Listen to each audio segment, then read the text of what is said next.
Out of all the concept arts that we've been shown, Megalania is probably one of my favourites. I'd say the main reason is because throughout all the other concept arts, or most of them, we can kind of guess, we can kind of see what the animal's all about. But with Megalania, we haven't really been shown, so it's kind of left us guessing. But today, I'm going to share my idea for Megalania and how to bring out its true potential as a playable in the Isle. And personally, I'm excited for this.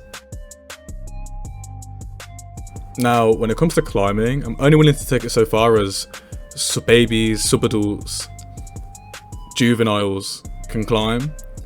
My preference is climbing trees, just as like a parallel to its modern day counterpart, like baby Komodo Dragons. They climb trees to escape predators. Monitor lizards, they're arboreal hunters. They do the same.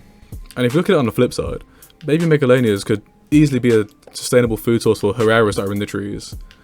But if Hipsi's nests ever go into the trees, which I think they will, which I think they should, actually, now I'm thinking about it, then it could be another obstacle for Hipsi's to overcome, which I think just adds to the depth of gameplay for both Hipsi, Hera, and Megalania, which can only be a good thing. Everyone and their dog knows how much monitor lizards love eggs, and my idea of Megalania being a burrow raider, egg snatcher, has only came even more to life since seeing the Protoceratops concept art. Now I must say, first of all, this is an absolute beautiful concept art. Thank you, Tapwing, you're a gem, you're amazing. And if we look in the top right, we can clearly see, I'll probably crop it down, but we can clearly see Megalania either burrowing or like walking or like going in to a burrow. Maybe that's to snatch eggs, eat the babies. Either way, it's a step in the right direction to help Megalania fulfill its amazing potential. I can't wait to show my lovely viewers how Venom works in Path of Titans, so I can use it as a placeholder for this discussion we're having.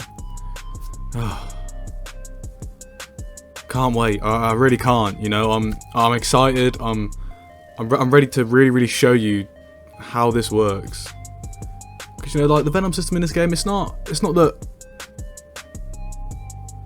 Come on, game. Come on, game. Oh God, bro. Oh, hell no, man. What the? One more time. One more time.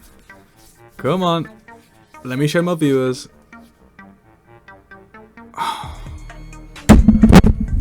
Pretty much, my idea for Venom is either the player loses their stamina, which is what Path of Titans do, but then do you really want to, you know, have two rival games playable with the same ability that do the same thing? Will that create controversy? Who knows? I think that's a decent idea to help Megalania become the pursuit predator it probably should be, that like Komodo Dragons in real life. Or this is less Venom, more just if it bites something in exchange for Venom, possibly it just lets whatever it's bitten bleed a lot more, or give it a lot of heavier bleed than usual, so it can like track it properly, and it drains the prey of their blood. Wait, are Komodo Dragons even venomous? I feel like they are, but I'm getting an inkling that they're not. I'm just going to double check that. See, on this channel, we double check the facts, okay? When there's a possible source, we check it, okay? This is why you should subscribe. Okay, so let's have a look here. Despite what one expert calls a scientific fairy tale, a new study shows that the fierce lizards ooze venom, non-toxic bacteria, into bites to help weaken and ultimately kill their prey. Komodo dragons kill using 1 to 2 punch of sharp teeth and a venomous bite. Scientists have confirmed for the first time. Now that was 2009, right? Let's have a look. I mean, here we go. Komodo dragons possess a potent venom delivered through their razor-sharp teeth, and that is February 2022. So it's conclusive. It's very conclusive. Like forceful hunters. I mean, they're absolute monsters. They're dinosaurs, pretty much. How cool is that? In conclusion, I think this venom system, I believe it will help Megalania take down prey that's bigger than it, which I think it should be able to do considering its real life counterparts. But then I don't know how the devs, which direction they're going to take it down. Are they going to take it down like a small tier hunter, or are they going to allow it to attack, or allow it to successfully hunt bigger creatures like a Tenno, for example? But the problem with Tenno is its moveset is ridiculously good, and it is quite powerful at the moment. And Tenno's moveset would be... obviously Megalania is not in the game yet, but since Megalania is so low to the ground, Tenno's moveset is astronomically bad for Megalania right now. Obviously that's not going to be the only matchup, but that's the only reference I've got right now. But we'll get onto that later on in the video. I'm going to keep this bit short, but I believe for Megalania to help it reach its full potential in the Isle, I believe it needs to have good stamina. It needs to. It can't be like Kano, where it's running out. It has to sit every 30 seconds, running out of stamina. It has to have good stamina. Like Komodos can bite their prey and like chase it and follow it for miles. Just allow Megalania in game to do not necessarily have endless stamina. Just let it have a decent amount of stamina, so it can track its prey, it can trot its prey down, it can run after its prey.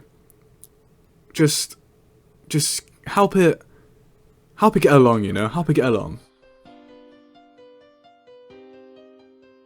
This has probably been the most controversial thing that I've wanted to add to Megalania's kit. For some reason, when I talk to people about this, they don't want to give this to Megalania. But monitor lizards and Komodo dragons in real life, they're amazing swimmers. Monitor lizards can stay underwater for 16, 15, in some cases even 30 minutes. And if you look at Kano, compare that to Megalania. People have always told me that Megalania is just going to get destroyed by anything taller than it. How about we give adult Megalanias, or even younger Megalanias, an exit route via lakes, ponds, rivers?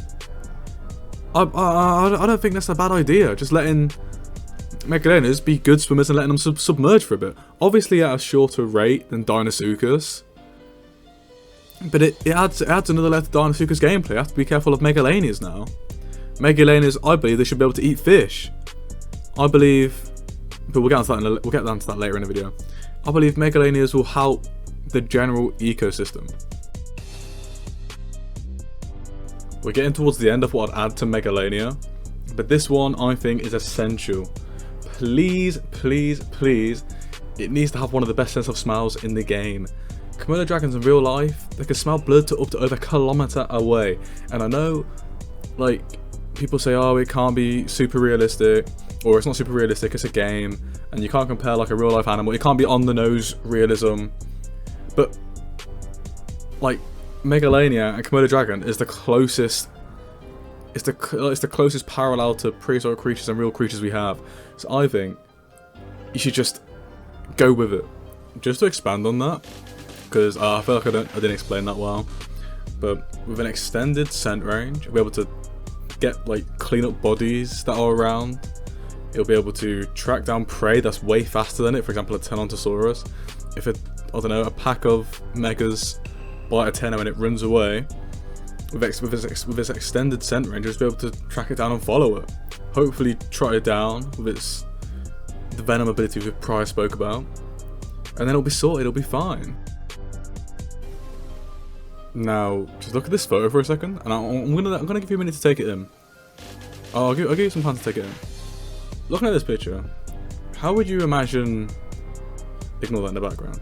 How would you imagine the Megalania to protect itself in this situation? Once again, I'll give you a second to think about it.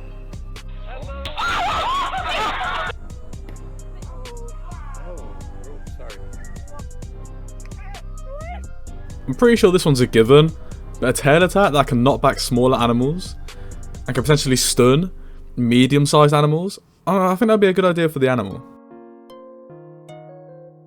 We all have different opinions on the diet system.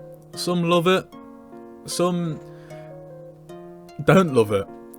My opinion on it is, I'm just going to read a quick list of animals that Megalania has been documented actively hunting and eating, and then you guys can decide whether Megalania should have a restricted diet or not. They've been documented eating insects, eggs, lizards, deer, turtles, stingrays, fish, rodents, eels, wild pigs, birds, goats, monkeys, water buffalo, fruit bats if they ever come into contact, and they've also been seen eating dolphins.